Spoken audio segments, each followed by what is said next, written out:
क्या आपकी ज़िंदगी में मुश्किलात का एक ऐसा तूफ़ान है जो थमने का नाम नहीं ले रहा? क्या आप रिज़्क़ की तंगी, घरेलू नाचाकी या अपनी दुआओं की नामकबूली से परेशान हैं? आज की इस वीडियो में हम एक ऐसे खुफिया रूहानी रास्ते की बात करेंगे जो सदियों से औलिया और अंबिया का तरीक़ा रहा है। ये रास्ता इस्तिग़फ़ार का है। इस्तिग़फ़ार सिर्फ गुनाहों की माफ़ी नहीं, बल्कि कायनात के तमाम बंद दरवाज़ों की चाबी है। अगर आप महसूस करते हैं कि आपकी मेहनत का फल नहीं मिल रहा या आपके नसीब सोए हुए हैं, तो यकीन जानिए कि ये वीडियो आपकी ज़िंदगी का रुख बदलने वाली है। हम आपको बताएंगे कि कैसे चंद मिनट का इस्तिग़फ़ार आपकी तकदीर के बंद ताले खोल सकता है। इस वीडियो को आखिर तक देखें, क्योंकि हम इस्तिग़फ़ार के वो मोजज़ात शेयर करेंगे जो आपने पहले कभी नहीं सुने होंगे। ये कोई आम वजीफ़ा नहीं, बल्कि कुरान पाक का वादा है जो कभी झूठा नहीं हो सकता। इमाम अहमद बिन हंबल रहमतुल्लाह अलैह का एक मशहूर वाक़या है जो इस्तिग़फ़ार की ताकत को साबित करता है। एक दफ़ा इमाम साहब सफ़र पर थे और एक शहर की मस्जिद में क़याम करना चाहा, लेकिन वहाँ के चौकीदार ने उन्हें पहचाने बगैर बाहर निकाल दिया। इमाम साहब एक बूढ़े नानबाई यानी रोटी बनाने वाले के पास पहुँचे, जिसने उन्हें अपने यहाँ पनाह दी। इमाम साहब ने देखा कि वो नानबाई आटा गूंथते हुए, रोटियां बनाते हुए और हर काम के दौरान मुसलसल ज़बान से अस्तग़फ़िरुल्लाह पढ़ रहा था। इमाम साहब बड़े मुतासिर हुए और पूछा, क्या तुम्हें इस इस्तिग़फ़ार का कोई फल मिला? उस नानबाई ने जवाब दिया, वल्लाह, मैंने जो भी दुआ मांगी अल्लाह ने वो कबूल फरमाई, सिवाय एक दुआ के कि काश मेरी मुलाकात इमाम अहमद बिन हंबल से हो जाए।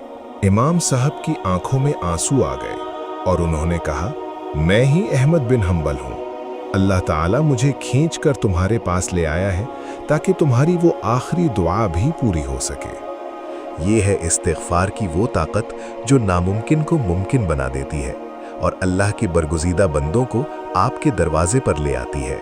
इस वजीफ़े को करने का बेहतरीन तरीक़ा ये है कि रोज़ाना फजर की नमाज के बाद या रात को सोने से पहले कम अज़ कम 100 मरतबा अस्तग़फ़िरुल्लाह का विर्द करें। अगर आप किसी बड़ी मुसीबत में हैं तो हर नमाज के बाद एक तस्बीह यानी 100 दाने पढ़ने की आदत डालें। पढ़ते वक्त अपने गुनाहों का तसव्वुर करें और दिल में ये पुख्ता इरादा करें कि अब ज़िंदगी अल्लाह की नाफरमानी में नहीं गुजरेगी।